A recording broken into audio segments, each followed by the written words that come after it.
ومكروا ومكر الله والله خير الماكرين বলেন আল্লাহু আকবার আল্লাহ রাব্বুল আলামিন বলে নবীর থেকে তোমরা জনগণকে সরানোর চেষ্টা করতেছো সমস্ত মানুষের দিল হলো আমি রবের কাছে এই দিলগুলোকে আমি আল্লাহ ঘুরায় দেব তারা যখন দেখলো আল্লাহর নবী এই ঘোষণা দেওয়া শুরু করলো এমপি মন্ত্রী থেকে চেয়ারম্যান মেম্বার থেকে ঘোষণা আসলো এমনকি উম্মে জামিল সহিয়া বলে ওই তোমরা চিনোনি তাকে বলে কে বলে এটা হলো আমার আপন ভাতিজা আর এক হলো আমার ভাই বুঝেন নাই আপন লোকগুলোই সমাজের মধ্যে সবচেয়ে বেশি ক্ষতি করে কথা দেখতে না আলেমদের বিরোধিতা কারা করে পাঁচ ওয়াক্ত মুসল্লি যারা তারা আপনার বিরুদ্ধে কথা বলবে আপনার কাছের লোক দূরের লোক বিরোধিতা করে না কথা দেখতে না ইতিহাস থেকে বোঝা যায় নবীর বিরুদ্ধাচরণ করেছে আপন চাচি আপন বিয়ার সবাই আশিকে রাসূল দাবি করি কিন্তু নবীর পরিবার সম্পর্কে যদি জিজ্ঞাসা করা হয় বুলেট মারলেও তার জবান দিয়ে নবীর পরিবার নিয়ে কোনো কথা বের হবে না কথা ঠিক কিনা সবাই আশিকে রাসূল দাবি করি কিন্তু নবীকে নিয়ে যদি কথা বলা হয় তখন নবীর সম্পর্কে তার কোনো ধারণা নাই কথা ঠিক কিনা এই আশিকে রাসূলকে বলা হয় জিরিফা কাওয়ানের আশিক এগুলো সব জিলাফি কাওয়ান আছে নবী সম্পর্কে কোনো ধারণা নাই কথা ঠিক কিনা সমাজে তাই ফিতনা লাগাই তারা ফিতনাবাজ সমাজের ফিতনা যদি করতে হয় নবী সম্পর্কে ধারণা থাকলে কোনো ফিতনা হবে না কথা ঠিক কিনা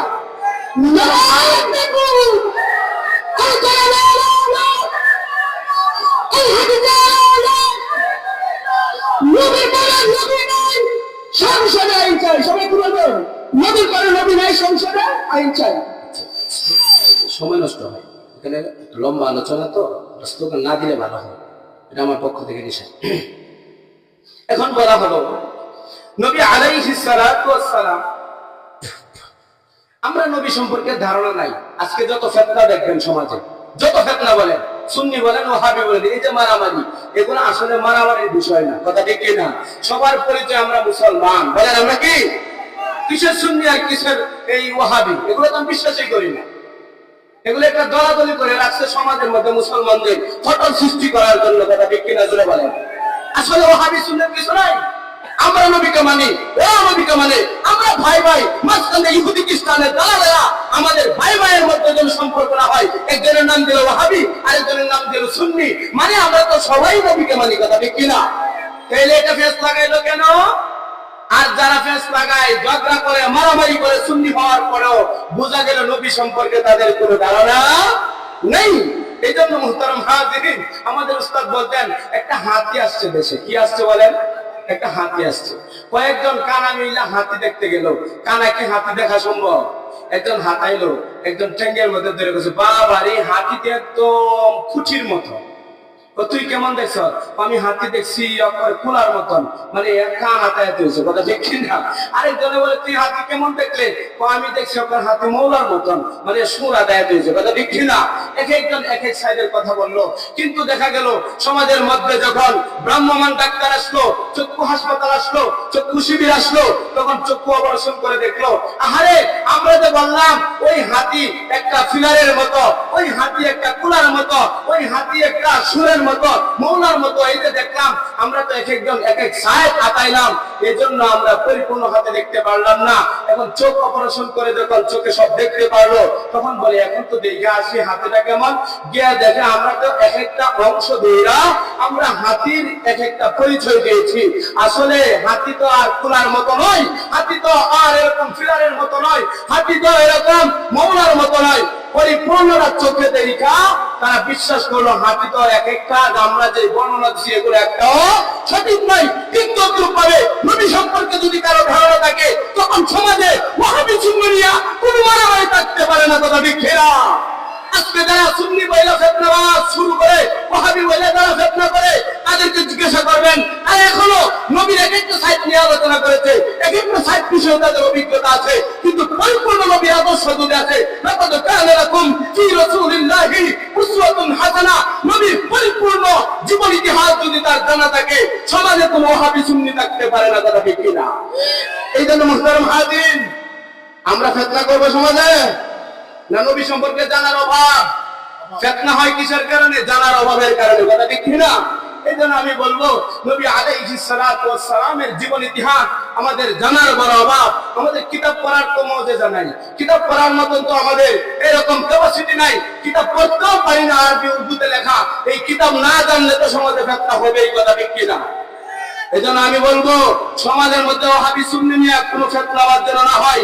আপনি বলবেন নবী সম্পর্কে আরো পড়ালেখা করো, কথা ঠিক না? আমার কাছে নবীর জীবনী সম্পর্কে 100-র উপরে কিতাব আছে। আপনার বাড়িতে কয়টা কিতাব আছে জুড়ে বলেন? কয়টা আছে?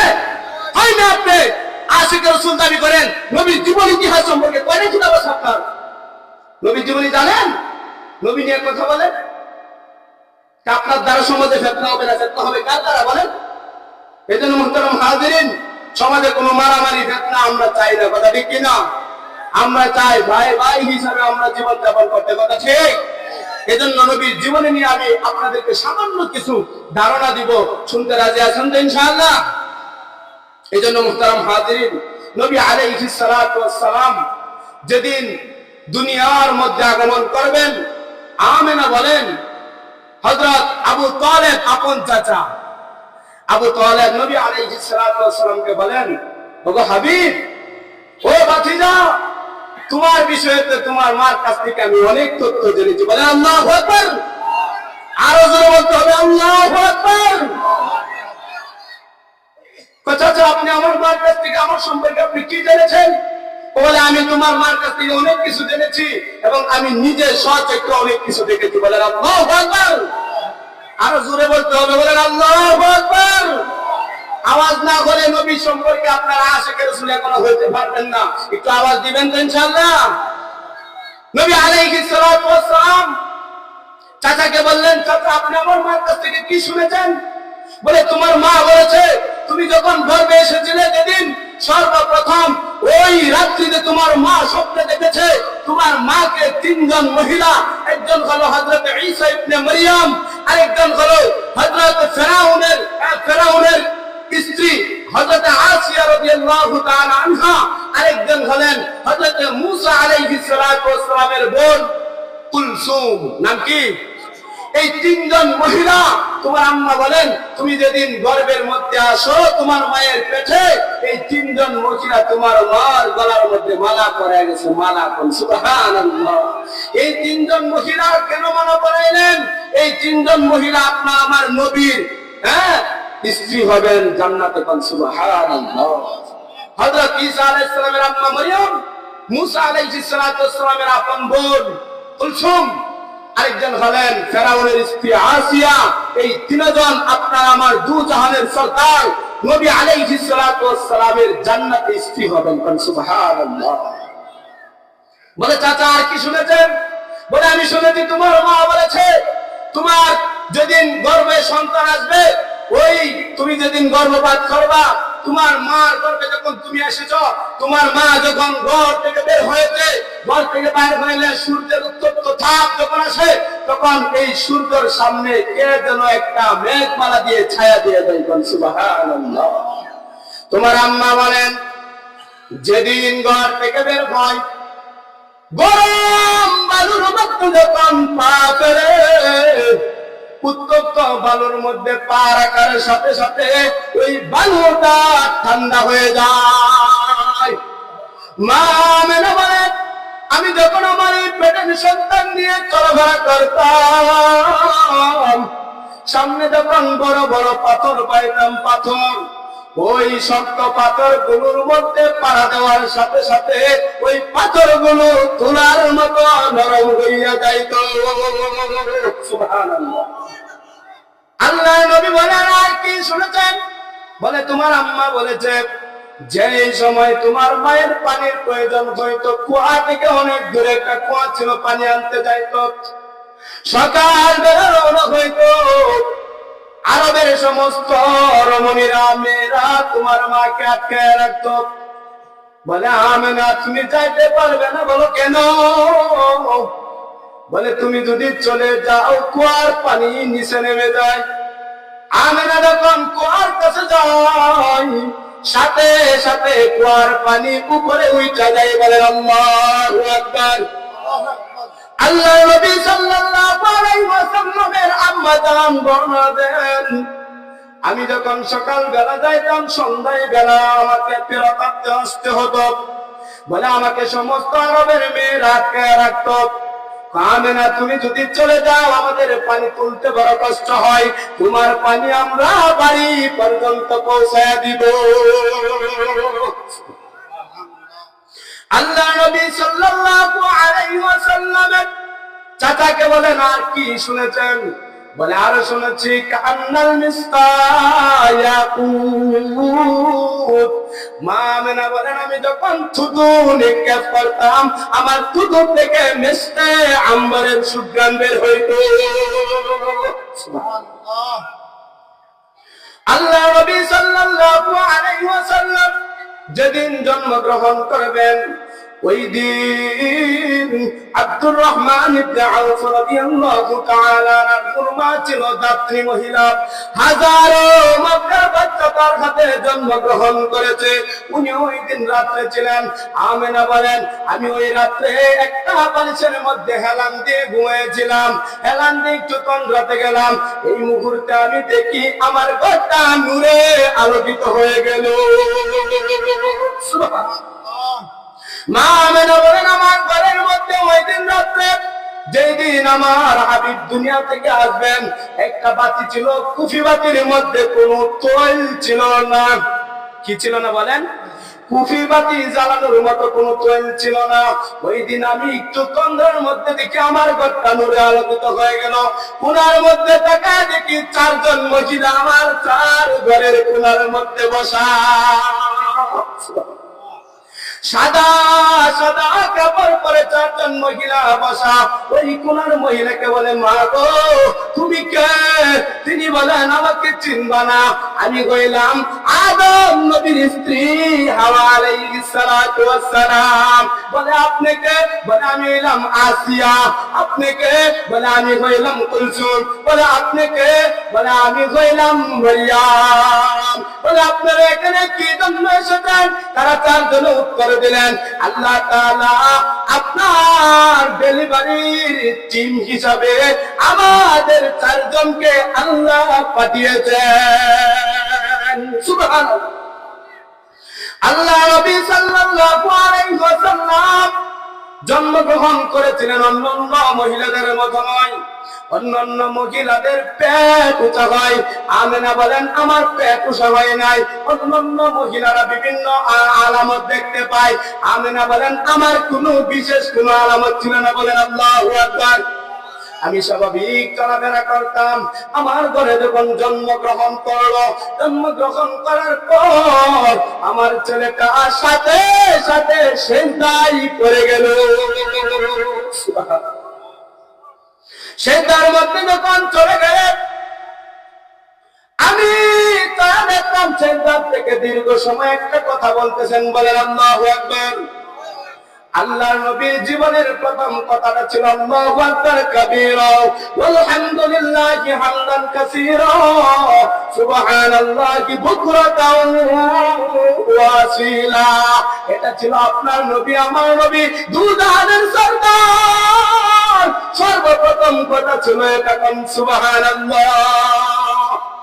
আল্লাহ নবী সাল্লাল্লাহু আলাইহি ওয়াসাল্লাম সিজদা থেকে উঠে বসলেন। আয়াতু সূরাতে বৈশা আমরা আঙ্গুলটাকে উপরে তুলি কি তুলি না? আল্লাহর নবীর মা আমেনা বলেন আমার হাবিবকে দেখলাম, আমার সন্তানকে দেখলাম। আঙ্গুলটা উপরের দিকে উঠাইলেন, উঠানোর সাথে সাথে তারা বলে দুনিয়া কুল্লাহ আঙ্গুল থেকে একটা নূর বের হয়ে গেল। নূর বের হওয়ার সাথে সাথে রোম পারস্যের সম্রাটগুলো সবকিছু আমার চোখের সামনে ভাসমান। সুবহানাল্লাহ। যে রোম পারস্য সম্রাটের মধ্যে অগ্নি পূজা করত, হাজার হাজার বছর করে এই আগুন জ্বলন্ত হয়েছিল, কিন্তু ঝড় তুফান যায় আসুক না কেন ওই অগ্নিটাকে কেউ নিভাইতে পারে নাই। মা আমেনা বলেন আমার সন্তান শাহাদাত আঙ্গুল তোলার সাথে সাথে তারা উপরে দুনিয়া কুল্লা একটা নূর বের হইল, দুনিয়া আলোকিত হয়ে গেল। আলোকিত হওয়ার সাথে সাথে রোম পারস্য সম্রাটের প্রাসাদ গুলো ধূলিসাৎ করে টস করে ভেঙে পড়তেছে, আর হাজার বছরের জ্বলন্ত আগুন সাথে সাথে নিভে যায়। মুফাসসিরিনে কেরাম বলেন, আল্লাহর নবী আসার সাথে সাথে এটা দেখার অর্থ হলো নবীজি হক এসেছে, মিথ্যা সব ধূলিসাৎ হয়ে গেছে। সুবহানাল্লাহ।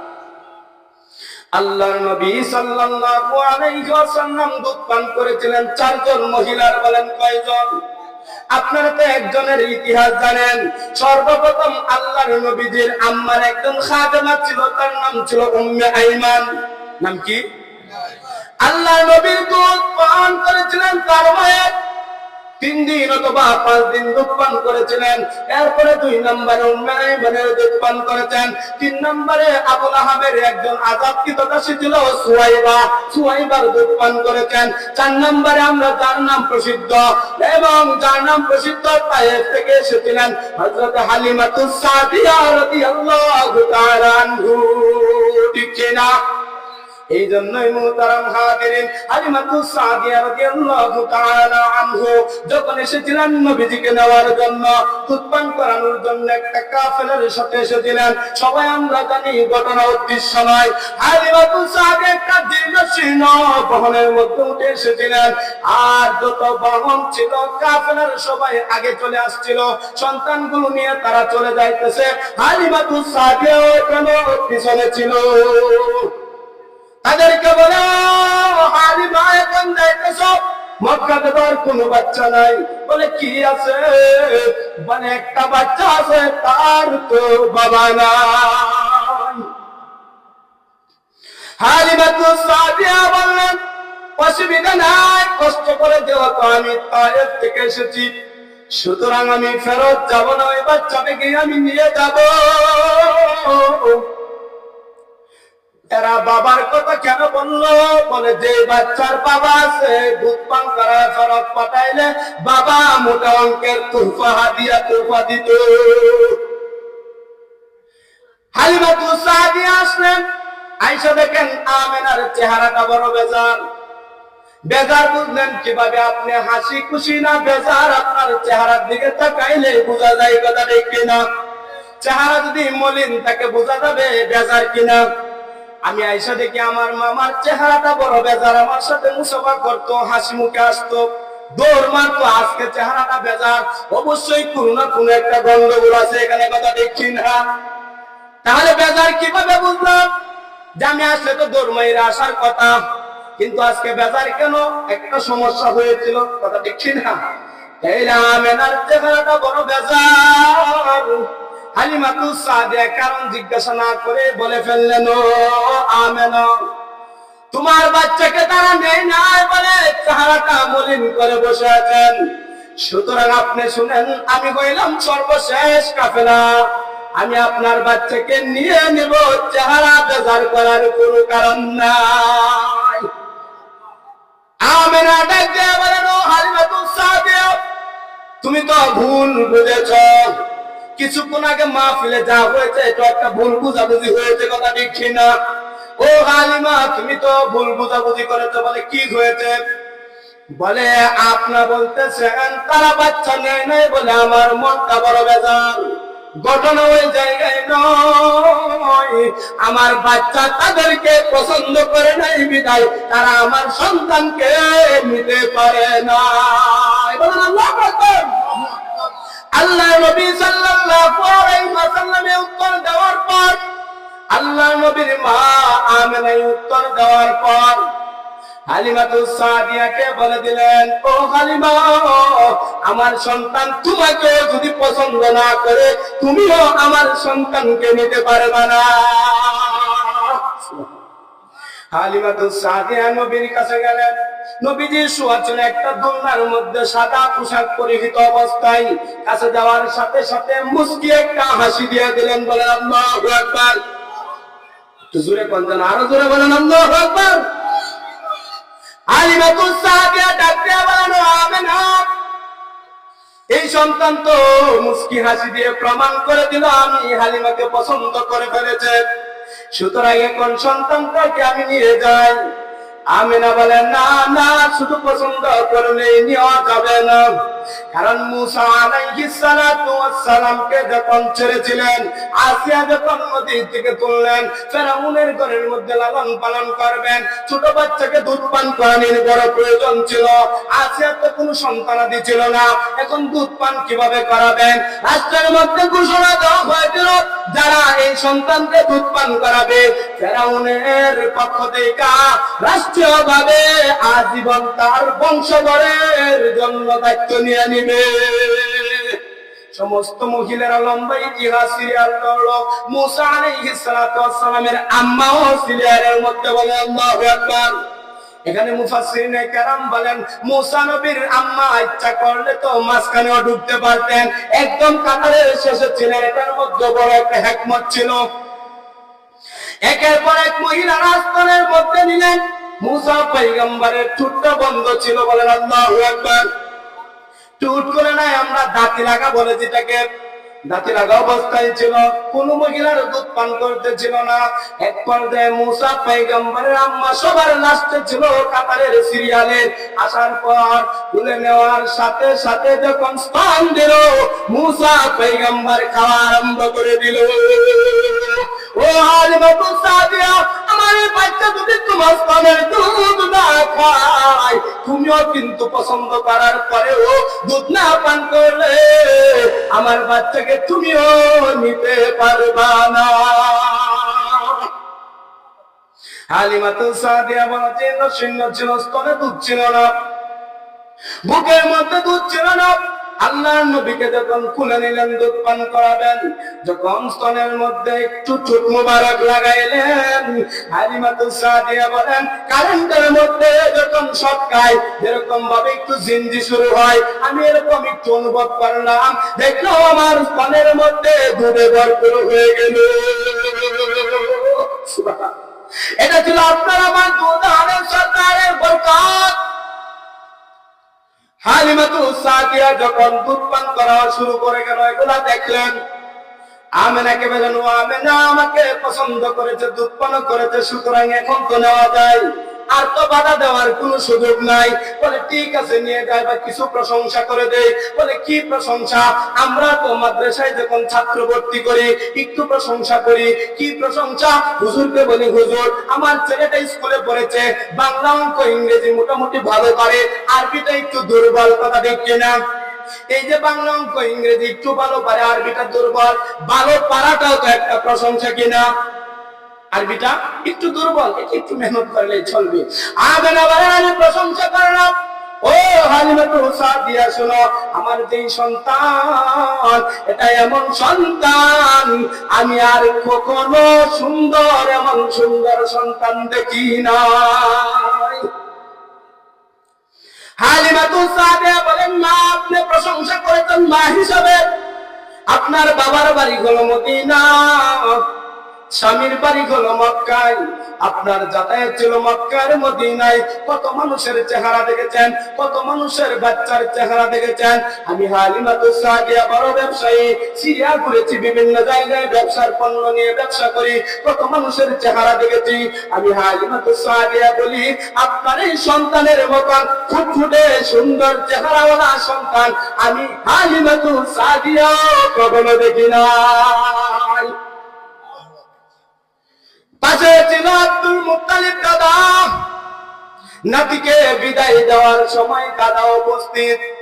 দাদা বলে, আমিনা প্রশংসা করেছে, হালিমাতু সাদিয়া প্রশংসা করেছে, আমি দাদা হিসাবে তো আমার নাতির কিছু প্রশংসা করা দরকার। দাদা বলেন, আমি হলাম কাবা শরীফের মুতাওয়াল্লিদ। কাবা শরীফের মধ্যে বিভিন্ন দেশের মানুষ, সারা পৃথিবীর মানুষ কাবা জিয়ারত করার জন্য আসে। আমিও তো আব্দুল মুত্তালিব সারা পৃথিবীর ব্যবসায়ীদের মধ্যে 1 নাম্বার বড় ব্যবসায়ী। সুবহানাল্লাহ। আব্দুল মুত্তালিব বলেন, আমি পৃথিবী সফর করেছি, সারা পৃথিবীর মানুষ কাবার মধ্যে আসে কাবা জিয়ারত করার জন্য। এই কাবার মধ্যে পৃথিবীর যত মানুষ আছে আমি সমস্ত মানুষের চেহারা দেখেছি। ব্যবসায়ী হিসাবে আমি বহু মানুষের চেহারা দেখেছি। আমি আব্দুল মুত্তালিব বলি, কাবা শরীফের মুতাওয়াল্লি হিসাবে বলি, কত হাজার হাজার কোটি কোটি মানুষের চেহারা দেখেছি। আমার এই নাতির চেহারার মতো ফুটফুটে সুন্দর কোন চেহারা আমি দাদা হিসাবে আব্দুল মুত্তালিব দেখি নাই। আল্লাহ পাক রব্বুল আলামিন যখন দেখলেন তারা প্রশংসা করতেছে, জিবরাইল আমিন সাথে সাথে দৌড়ে চলে আসলেন। ও আমেনা, ও হালিমাতু সাদিয়া, ও আব্দুল মুত্তালিব, তোমরাই বা কত মানুষের চেহারা দেখেছ? জিবরাইল বলেন, আমি জিবরাইল আদম নবীকে দেখেছি, সমস্ত নবীদেরকে দেখেছি, 313 জন রাসূলকে আমি দেখেছি, সমস্ত মানুষের চেহারা আমি দেখেছি, সমস্ত ফেরেশতাদের চেহারা আমি দেখেছি। আমি জিবরাইল বলি, এই সুন্দর ফুটফুটে বাচ্চার মতন সুন্দর চেহারাওয়ালা কোন বাচ্চার চেহারা আমি জিবরাইল আজ পর্যন্ত দেখি নাই।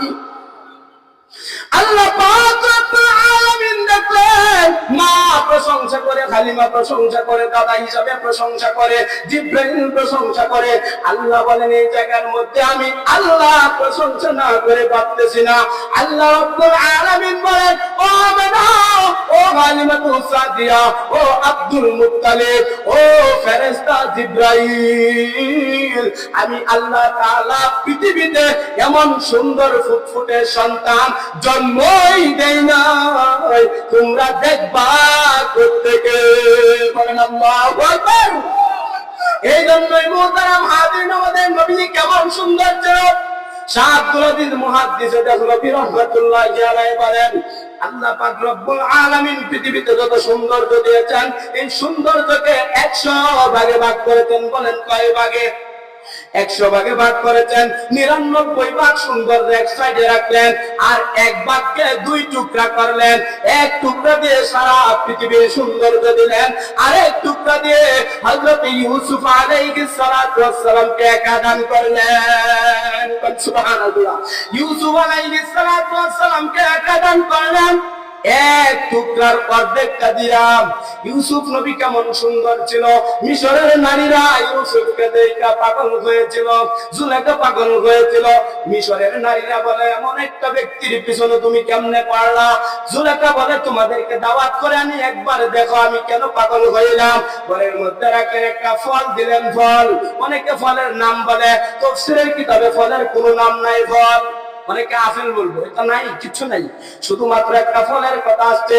ফল দিল, এরপরে নারীরা ফল হাতে নিল, চুরিও দেওয়া হলো, হাতে নিল। ইউসুফ পয়গম্বর এক নজর খালি তাদের পাশ দিয়ে গেলেন, তাকায় রইলেন, ফল কাটা শুরু করে দিলেন। তারা ফল না কাটা আঙ্গুল কেটে ফেলেছে। কেমন সুন্দর ছিল।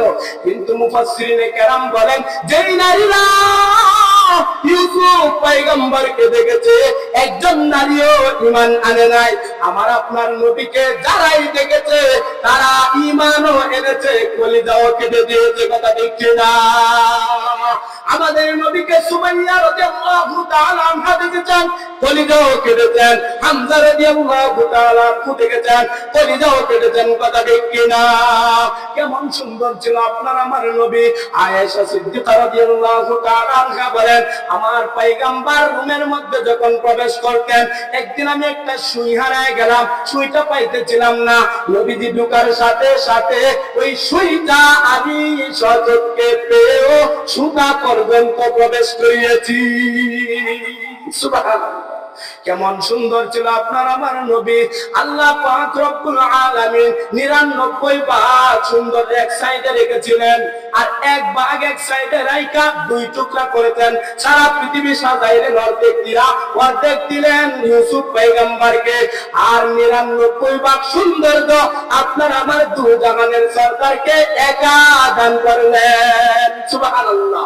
मैं सूरत यूसुफ का निगी चाहने वाला, मैं कैसे के मानंद निगी आशिक लैला, मैं कैसे के मानंद निगी आशिक लैला, मैं आशिक लैला को मेरा इश्क दीवाना, ये जुमला दगा जिसका तजल्ली से उजाला। अल्लाहु अकबर। সারা পৃথিবীর সুন্দর যার সিল্লাই আল্লাহ পাক রব্বুল আলামিন দান করলেন, যার সিল্লাই পৃথিবী আল্লাহ সৃষ্টি করে দিয়েছেন, এমন সুন্দর নবীকে আল্লাহ পাঠাইলেন আপনার আমার জন্য। সুবহানাল্লাহ। আল্লাহর নবী সাল্লাল্লাহু আলাইহি ওয়াসাল্লাম মায়ের গর্ভে যখন আসবেন, এর 6 মাস পূর্বে আব্দুল্লাহ ওনার আব্বা, আমাদের নবীজির আব্বা সফরে গিয়েছিলেন শাম দেশে। এই ব্যবসার উদ্দেশ্যে শাম দেশ থেকে আসার পথে পিতাকে হারালেন। আল্লাহর নবীর জন্মের 6 মাস আগে বাবাকে হারালেন। বুঝাইতেছে? এরপর যখন হালিমাতুস সাদিয়া নিয়ে গেলেন, এখানে অনেক লম্বা ইতিহাস, সময় কম, এজন্য ইতিহাসটা বলতে হবে সংক্ষিপ্ত আকারে। হালিমাতুস সাদিয়া 2 বছর রাখার পর ফেরত পাঠাইলেন, নিয়ম অনুপাতে আবার নিয়ে আসলেন। আয়েশা দেখে মক্কার মধ্যে ফ্ল্যাগ রোগ, করোনা হয়েছিল না দেশে, এই ফ্ল্যাগ রোগ শুরু হয়েছে, বসন্ত আকারে অবস্থান শুরু হয়েছে, সবাই মহামারী। আল্লাহর নবীকে বারবার হালিমাতুস সাদিয়া বলে, সন্তানটাকে আমার কাছে দিয়ে দিন। কাকুতি মিনতির কারণে আবারও সন্তানটাকে হালিমাতুস সাদিয়া নিয়ে আরো 2 বছর রাখলেন। 2 কত বছর? 4 বছর বয়সে যখন ফেরত পাঠাইলেন, নবীজি আয়েশা বলেন, ও আম্মা জান, তোমার আব্বা কোথায়? বলে, তোমার আব্বা এমন এক দেশের মধ্যে সফর করেছে, আর কোনদিন সফর থেকে ফেরত আসবে না। বলে, আমি আব্বাকে দেখতে চাই। বলে, আব্বাকে দেখা সম্ভব নয়, কি করা যায়? বলে, আব্বার কবর দেখতে পারবা। আব্দুল মুত্তালিবের সাথে পরামর্শ করে 1 মাসের সফরের জন্য বের হয়ে গেলেন মদিনায়। উনার আব্বার কবরটা জিয়ারত করবেন।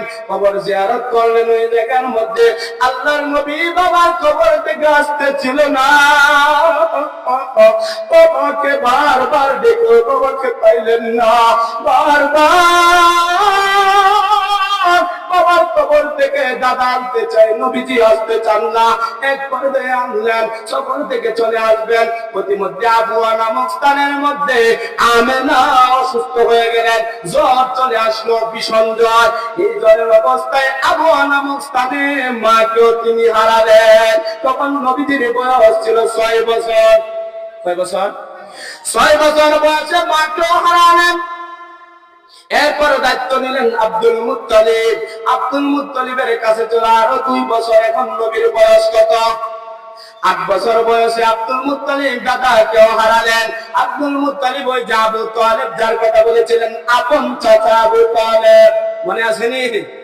এই আপন চাচা, আপন ফাতেমার ঘরে যে সন্তান, আবু তালেবের দায়িত্ব দিয়ে গিয়েছিলেন, ও আমার সন্তান আবু তালেব, আমার এই নাতির দারবার তোমার হাতে দিলাম, আমার নাতিকে তুমি দেখাশোনা করবা। কাফের মুশরিকরা যদি আমার নাতির দিকে চোখ একটু রাঙ্গায়া তাকায়, তার চোখটা উফরে ফেলবা, যদি হাত অগ্রসর করে হাতটা তুমি ভেঙে ফেলবা। আল্লাহ নবী সাল্লাল্লাহু আলাইহি ওয়াসাল্লামের দায়িত্বে আবু তালেব ছিল। এখানে লম্বা বড় ইতিহাস। আবু তালেব কেন পাইলো, অন্যরা কেন পাইলো না, এটাও লম্বা একটা বড় ইতিহাস। আবু তালেব পাওয়ার পর বিভিন্ন সফর করেছেন। 8 বছর বয়সে যখন আবু তালেব দায়িত্ব পাইলেন, এরপরে 12 বছর বয়সে সফর করেছেন। আবার 25 বছর বয়সে একটা সফর করেছেন। বিভিন্ন সফরের আলোচনা অনেক বড় লম্বা আলোচনা, উলামায়ে কেরাম করবেন। আল্লাহর নবী যখন 40 বছর পরিপূর্ণ হইল, নবীজি দাওয়াতের জন্য মিশন দিয়ে দিলেন। আল্লাহ পাক রব্বুল আলামিন বলে, হাবিব গো, আপনি এখন দাওয়াতের মিশন চালু করে দিন। ইন্নালিল্লাহ। আচ্ছা, আল্লাহ নবী দাওয়াত দেওয়া শুরু করলেন। ওই তায়েফের পাহাড়ের মধ্যে গিয়ে দাওয়াত দিলেন। কাফের মুশরিক যারা আছে সকলকে দাওয়াত দিল, আমার কওমের লোক তোমরা আসো। দাওয়াতের কোয়ালিটি ছিল 19টা তরিকা। কয়টা তরিকা? সময় নাই, তাই কই মুখে নেই। 19টা তরিকা ছিল, এর মধ্যে একটা তরিকা ছিল নবীজি দাওয়াত খাওয়াইতেন, মানুষ একত্রিত হয়তো এই অবস্থায় দাওয়াত দিতেন, কাফেররা দাওয়াত খাইলেন, কিন্তু দেখা গেল এই মুহূর্তে দাওয়াত দিবেন তারা হট্টগোল শুরু করে চলে গেল। আরেকটা পদ্ধতি ছিল, তায়েফের পাহাড়ের মধ্যে একত্রিত করে বলতেছিলেন, তুমি কি আমাকে তোমরা কি বিশ্বাস করো? কওমের লোকেরা বলেছিল জাররাবনাকা মিরারান ফাওয়াদাদনাকা আমিনা ওয়া সাদিকা, ও নবী আপনাকে আমরা কাফের অবস্থায় আল আমিন বিশ্বস্ত হিসেবে আমরা প্রমাণ করেছি। জাররাবনাকা মিরারান ফাওয়াদাদনাকা আমিনা ওয়া সাদিকা, বারবার পরীক্ষা করে দেখেছি, আপনাকে সত্যবাদী এবং বিশ্বস্ত পেয়েছি। আল্লাহর নবী দাওয়াত দিলেন, কুলু লা ইলাহা ইল্লাল্লাহু তুফলিহুন, তোমরা এটা যদি পড়ো দুনিয়া তো কামিয়াব, আখিরাত তো কামিয়াব। এই দাওয়াত দেওয়ার পর আল্লাহর নবীর চাচা, আপন চাচা না কিন্তু সৎমার ঘরের চাচা আবু লাহাব, কথাটা বুঝতেছেন? সম্পূর্ণ নামগুলো বলার সময় নাই, এজন্য সংক্ষিপ্ত বলতে হবে। তাহলে আবু লাহাব কি আপন দাদির ঘরের নাম? সৎ দাদি, ঠিক না? এই আবু লাহাব যখন এখানে ছিল, বলে তাব্বাল্লাকা লিহাযা জামাতানা ইয়া মুহাম্মদ, ও মুহাম্মদ তোমার হাত ধ্বংস হোক, এজন্য কি আমাদেরকে একত্রিত করেছো? আবু লাহাব যখন এই উত্তর দিলেন, আল্লাহ রাব্বুল আলামিন নবীকে একটা গালি দিলেন, ও নবী আপনার হাত ধ্বংস হোক, এটা গালি কিনা? আল্লাহ পাক রব্বুল আলামিন নবীকে বলে, নবী আপনি কার প্রতিশোধ দিবেন না, আপনাকে গালি দিয়েছেন, আপনি বলেন মাহবুব, আমি গোলাম আপনার মালিক। খলিলুল্লাহ আর হাবিবুল্লাহর মধ্যে একটা পার্থক্য আছে। খলিলুল্লাহ হলেন ইব্রাহিম আলাইহিস সালাতু ওয়াস সালাম, ইব্রাহিম নবী আল্লাহকে ভালোবাসতেন এজন্য খলিলুল্লাহ, আর আল্লাহ নিজে আমাদের নবীকে ভালোবাসতেন এজন্য হলো হাবিবুল্লাহ। সুবহানাল্লাহ। ও হাবিবুল্লাহ, আমি তো আপনাকে ভালোবাসি, আপনাকে গালি দিবে কিন্তু আমি সহ্য করব না। মান আদালি ওয়ালিয়ান ফাকাদ আযানতুহু বিল হাক, আমার একজন আল্লাহর ওলিকে যদি কেউ গালি দেয়, আমি আল্লাহ তার সাথে যুদ্ধ ঘোষণা করলাম। সুবহানাল্লাহ। আল্লাহর নবী যখন এই কথা সান্ত্বনা পাইলেন, আল্লাহ তাআলার পক্ষ থেকে আয়াত নাযিল করে দিলেন, বলেন আল্লাহু আকবার। তাব্বাত ইয়াদা আবি লাহাবি ওয়া তাব্বা মা আগনা আনহু মালুহু ওয়া মা কাসাব। আল্লাহ পাক রব্বুল আলামিন বলেন, তাব্বাত ইয়াদা আবি লাহাবি ওয়া তাব্বা। আল্লাহ তাআলা বলেন, ও হাবিব আপনার ধ্বংস হবে না, আবু লাহাবের হাত ধ্বংস হয়ে গেছে। বলেন আল্লাহু আকবার। তাব্বা ইয়াতুবু মাজির সিগা, কিসের সিগা ধরে বলেন? মাজির সিগা উলামায়ে কেরাম বলবেন। মাজি কাকে বলা হয়? অতীত কালকে। আপনারা বলেন তো এশার নামাজ এখন আছে না চলে গেছে? আপনাদের কোনো সন্দেহ আছে নেই? এই যে অতীত হয়ে গেল, কোন সন্দেহ আছে? কোন সন্দেহ নাই। কেন সন্দেহ নাই? এটা তো অতীত হয়ে গেছে, মাজি হয়ে গেছে, কোন সন্দেহ নাই। ঠিক তদ্রূপ ভাবে আল্লাহ বলেন, তাব্বাত ইয়াদা আবি লাহাবি ওয়া তাব্বা। এখানে তাব্বাত সিগাটা মাজি ব্যবহার করলেন। এখনো তো আবু লাহাব ধ্বংস হয় নাই, আল্লাহ বলেন ধ্বংস হয়ে গেছে। এর অর্থ কি? অর্থ হলো মা বোনরা যখন ভাত রান্না করে, পরে কি করেন না, তখন আপনি জিজ্ঞাসা করবেন, মা আপনি কি পাক করেন? তখন মহিলা উত্তর দিব, আমি ভাত রান্না করি। আসলে ভাত রান্না করে না চাউল রান্না করে? চাউলে ভাত রান্না করি শব্দটা বলে কেন? চাউলটাই কিছুক্ষণ পরে ভাতের রূপান্তরিত হয়ে যাবে, কথা ঠিক কিনা? আল্লাহ পাক রব্বুল আলামিন মাজির সিগায় জন্য ব্যবহার করেছেন। ও আবু লাহাব তুমি তো ধ্বংস হয়ে গেছো, আমরা দেখি এখনো ধ্বংস হয় নাই, মানে কিছুক্ষণ পরে ভাতের মতো ধ্বংস হয়ে যাবে, কথা ঠিক কিনা? আল্লাহ বলেন মা আগনা আনহু মালুহু ওয়া মা কাসাব। ও আবু লাহাব, তুমি তো ধ্বংস হয়ে ভাই, তোমার যত মাল আছে মালগুলো ধ্বংস হয়ে গেছে। মাল দ্বারা উদ্দেশ্য মুফাসসিরিনে কেরাম দুইটা করেছেন। কয়টা? এক নাম্বার মাল দ্বারা উদ্দেশ্য হলো ধন সম্পদ। ধন সম্পদ কেন উদ্দেশ্য হলো? আল্লাহর নবী যখন বলতেন চাচা আপনি যদি ঈমান গ্রহণ না করেন আল্লাহ তাআলার বড় আযাব আছে, জাহান্নামে যেতে হবে। তখন আবু লাহাব কি বলতো জানেননি? ও ভাতিজা, আমি হইলাম এমপি মন্ত্রীর পদ, আমি পদপ্রার্থী, আমার নিকট কত মার্ডার কেসের আসামি আছে, টাকার বুন্দা দিলে আমি মার্ডার কেসের আসামিও আমি মুক্তির ব্যবস্থা করে দেই। কথা ঠিক কিনা? আল্লাহর নবীকে বারবার বলতেন ও হাবিব, আপনি যে জাহান্নামের ভয় আমাকে দেখাইতেছেন, ওই জাহান্নামের ভয় দেখায়া কোনো লাভ নাই। আমার টাকা পয়সার অভাব নাই, ওই টাকা পয়সা দিয়া আমি তোমার আল্লাহকে ঘুষ দিয়া আমি মুক্তি পেয়ে যাব। বলেন নাউজুবিল্লাহ। আখিরাতে টাকা পয়সা দিয়ে মুক্তি পাওয়া যায়? আল্লাহ তাআলা বলেন সায়াসলানা রামযাতা লাহাবিন ওয়া ইমরাতু। ও আবু লাহাব, তুমি হচ্ছে অগ্নি প্রজ্বলিত যাও, তুমি অগ্নি প্রজ্বলিত হবে এবং তোমার সাথে তোমার স্ত্রীও যাবে। বলেন অপরাধ করছে আবু লাহাব, স্ত্রী কোনো দোষ আছে? স্ত্রীর কথা বললেন কেন? আল্লাহ উত্তর দেন হাম্মালাতাল হাতাব। উত্তর দিলেন হাতাবুনের দুইটা ব্যাখ্যা। এক নাম্বার ব্যাখ্যা হলো লাকড়ি। এক নাম্বার ব্যাখ্যা কি? লাকড়ি মানে একজন বুড়ি মহিলা আছে, আপনারা শুনেছেন নবীজি নামাজে গেলে কাঁথা বিছায়া দিত রাস্তায়। এই মহিলাটার নাম ছিল উম্মে জামিল, আবু লাহাবের স্ত্রী। আবু লাহাবের স্ত্রী উম্মে জামিল এই কাজটা করত। দুই নাম্বার কারণ হলো লাহাব হাতাবুনের শব্দের অর্থ হলো অগোচরে বদনাম বলা। অগোচরে বদনাম কিভাবে হলো? আল্লাহ নবী সাল্লাল্লাহু আলাইহি ওয়াসাল্লাম যখন দ্বীনের দাওয়াত দিতেন, মানুষ যখন ইসলামের দিকে আকৃষ্ট হইতো, এই মুহূর্তে তারা দেখলো যে নবীর প্রতি আসতেছে, নবীর প্রতি সবাই আসক্ত হয়ে গেছে। এখন কিভাবে বিরোধিতা করবে? নিজের পরিচয় দিতেন। উম্মে জামিলের সাথে নবীজির একটা আত্মীয়তার সম্পর্ক ছিল। এক নাম্বার হলো চাচি। এক নাম্বার কি? আল্লাহর নবীর একজন মেয়ে রুকাইয়াকে, ওই আবু লাহাবের একটা সন্তান ছিল। আবু লাহাবের 3 সন্তান, উতবা, উতাইবা, মাতাব। এই উতাইবার কাছে আল্লাহর নবীর একজন মেয়ে রুকাইয়াকে বিবাহ দিয়েছিলেন। এই মেয়েটাকে তালাকও দেওয়া হয়েছে। এই সূত্রে এরা আবার বিয়ে এবং বিয়ে। কথা ঠিক কিনা? এক হলো চাচি, আবার মেয়েকে বিবাহ দেওয়ার কারণে কি হয়ে গেলেন? মক্কা বিজয়ের পর উতবা এবং কাব দুজন মুসলমান হয়েছিলেন। সুবহানাল্লাহ। এরকম বেআইনের আত্মীয় দিয়ে মানুষের কাছে বলে রাষ্ট্রের মধ্যে সিদ্ধান্ত হলো তার বিরুদ্ধে কি করা যায়। এক একজন এক এক সিদ্ধান্ত ছিল। লম্বা সময় সংক্ষিপ্ত বলে শেষ করছি। এক একজন সিদ্ধান্ত দেয় নবীকে দেশ ত্যাগ করাও, আরেকজন বলে দেশ ত্যাগ করানোর মধ্যে যুক্তি কি? আরেক দেশে গিয়ে তো এই দাওয়াত হয়ে দিব। কথা ঠিক কিনা? না না, এটা করা যাবে না। তাহলে কি করো? হত্যা করে ফেলো। কুরাইশ বংশের লোককে হত্যাও করা যাবে না। কথা ঠিক কিনা? কুরাইশ বংশের হতে পারা তো সম্ভব না। সম্ভব না।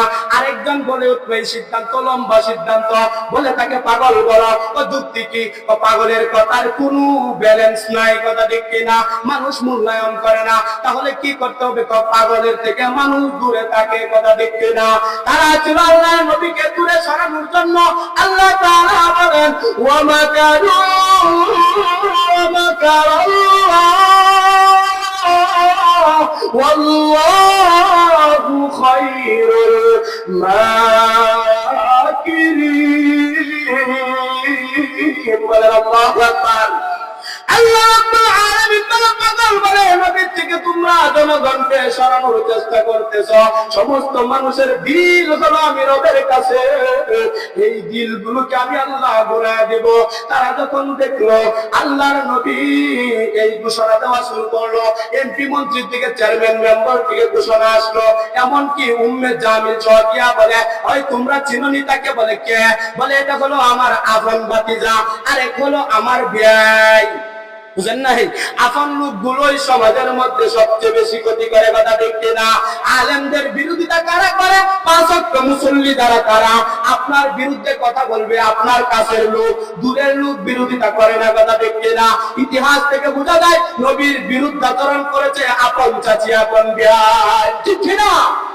যখন দেখলে অবস্থা সমস্ত মানুষ বলতেছে যে এমন পাগল এমপি মন্ত্রী ঘোষণা দেয়, এমন বড় পাগল আমাদের দেশে এসেছে, জান থাকবে না থাক, এত বড় পাগলকে জীবনে একবার হলেও দেখা দরকার, কথা দেখতে না? সবাই যখন গেলেন কাবা শরীফের মধ্যে গিয়ে দেখেন নবীজি কোরআন তেলাওয়াত করতেছেন, এত সুন্দর চেহারা, এত সুন্দর পরিপাটি, এটা তো কোন পাগলের চেহারা হইতে পারে না, বলে আল্লাহু আকবার। পাগলের চেহারা হইতে পারে না।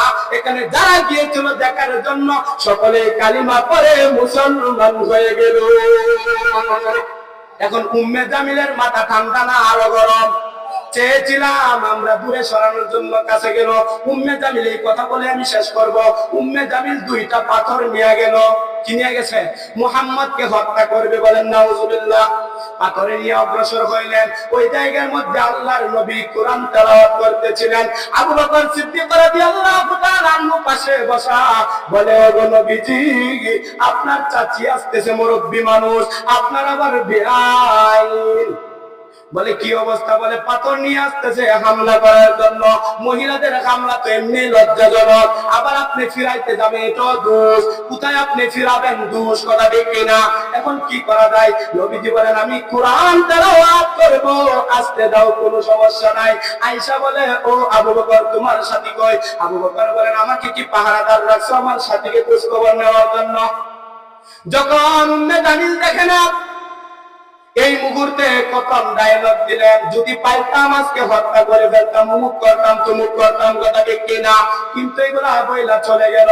আবু বকর নবীকে কৌতূহলের ভাষায় বলেন, নবী গো, আপনি আমার সামনে, আমি সচক্ষে আপনাকে দেখতেছি, আপনি তেলাওয়াত করতেছেন ইয়াসিন ওয়াল কুরআনিল হাকীম, তেলাওয়াত করতেছিলেন, আমি সকালে শুনতেছিলাম। উম্মে জামিল দেখেও নাই, তেলাওয়াত শুনে নাই। কারণ কি? আমাকে আপনি একটু বলেন। আল্লাহর নবী জবাব দিলেন, ও আবু বকর, তুমি কি জানো না সূরা বনী ইসরাঈলের মধ্যে আল্লাহ তাআলা 47 নম্বর আয়াতে বলে দিয়েছেন, ওয়া ইযা ক্বারাআতাল কুরআনা জাআলনা বাইনাকা ওয়া বাইনাল লাযিনা লা يؤمنون بالآخرة حجابا مستورا। বলেন আল্লাহু আকবার। আল্লাহ নবী বলেন, আবু বকর, কাফের ঈমানদার এবং বেঈমানের মাঝখানে যখন ওয়াইদা করাতাল কুরআন, কোরআন তেলাওয়াত করা হয়, আল্লাহ পাক পক্ষ থেকে মাসতুরা, হিজাবান মাসতুরা, আল্লাহ তাআলার পক্ষ থেকে কুদরতি পর্দা দ্বারা বেষ্টন করা হয়ে থাকে। আবু বকর বলে, ও আল্লাহর নবী, আমি তো কোনো পর্দাও দেখতে পেলাম না। আল্লাহর নবী বলেন, পর্দা হলো ফেরেশতার মাধ্যমে আল্লাহ তাআলা কাফের ঈমানদার এবং বেঈমানের মাঝে ফেরেশতার মাধ্যমে ঘেরাও করে রেখে দিয়েছিলেন। সুবহানাল্লাহ। এজন্য মুহতারাম হাজিরিন, আমার বড় ভাই, আজকের এই প্রধান আলোচক হযরত মাওলানা হাফেজ কারি মিজানুর রহমান হোসেনপুরি হাফিজাহুল্লাহ কুমিল্লা থেকে এসেছেন। হযরত যেহেতু এসেছেন, আমাদের সবক হলো কোরআন তেলাওয়াত সমস্ত সমস্যার সমাধান করবে, কথা দেখি না? সমাধান চাও যদি জীবনে মরণে, ফিরে চাও খুঁজে নাও চোখ রাখো কোরআনে, কথা ঠিক না? তবেই পাবে সুখ শান্তির ঠিকানা, তবেই পাবে সুখ শান্তির ঠিকানা, যদি মেনে নাও তুমি মনে প্রাণে সমাধান, ঠিক না? এই জন্য সমাধান পেতে হলে কোরআন তেলাওয়াত ছাড়া যাবে। সবাই কোরআন তেলাওয়াত করবেন তো ইনশাআল্লাহ। আল্লাহ পাক রব্বুল আলামিন কোরআন হাদিস থেকে যে কথাগুলো বলতেছিলাম, লম্বা বড় ইতিহাস, রাতকে রাত শেষ করলো, বলা শেষ হবে না, কথা ঠিক না? এজন্য এই সমাজের জন্য সুন্নি ওয়াহাবির কোনো আলিম দ্বন্দ্ব এগুলা শুনতে চাই না, কথা ঠিক না? কোরআন হাদিস পড়েন, নবীর জ্ঞান অর্জন করেন, নবীর জীবনে নিয়ে গবেষণা করেন, আর কোনো সমাজে মারামারি হবে না, কথা ঠিক না? আল্লাহ তাআলা আমাদের সকলকে সহিহ বুঝ, নবীর জীবনী, কোরআন এবং হাদিস থেকে বুঝার, জানার, আমল করার তৌফিক দান করুন। সবাই বলে আমিন। ওয়া আখির দাওয়ানা আলহামদুলিল্লাহ।